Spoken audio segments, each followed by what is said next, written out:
வணக்கம், இது crime time. நான் பாலவேல் சக்கரவர்த்தி. தேனி மாவட்டத்தில் கல் குவாரிக்கு எதிராக குரல் கொடுத்தவர் கொடூரமாக கொலை செய்யப்பட்டுள்ளார். சமாதான பேச்சுவார்த்தைக்கு அழைத்து கொலை செய்தவர்கள் மீது நடவடிக்கை எடுக்கப்பட்டதா?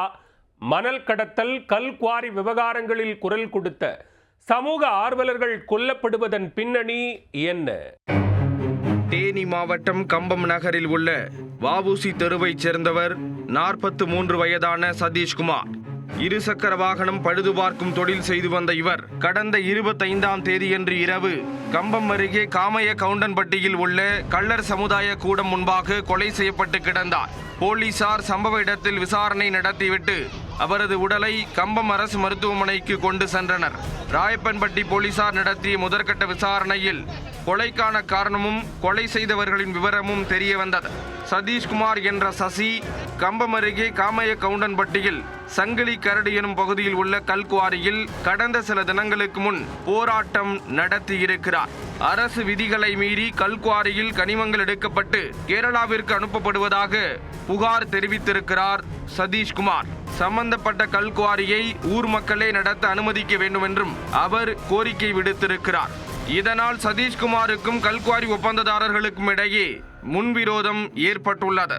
இந்த நிலையில் கல்குவாரி தொடர்பான பிரச்சனைக்கு பேச்சுவார்த்தைக்கு வருமாறு சதீஷ்குமார் அழைக்கப்பட்டுள்ளார்.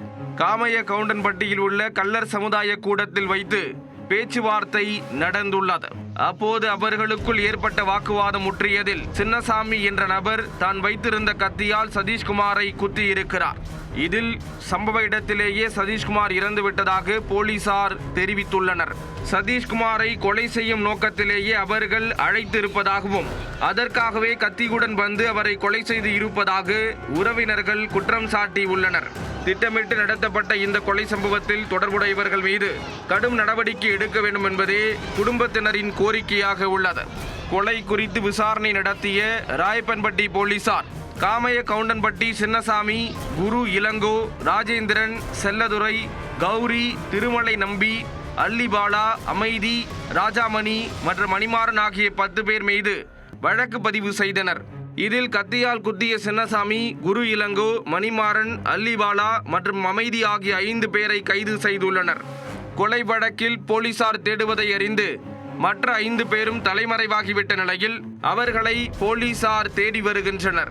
ஆற்று மணல் கடத்தல் மற்றும் கல்குவாரி விவகாரங்களில் குரல் கொடுக்கும் சமூக ஆர்வலர்கள் பலர் கொடூரமாக கொலை செய்யப்பட்டுள்ளனர். இப்படி திட்டமிட்டு கொலை செய்வோருக்கு சரியான தண்டனை கிடைக்குமா என்பது கேள்விக்குறியாகவே உள்ளது.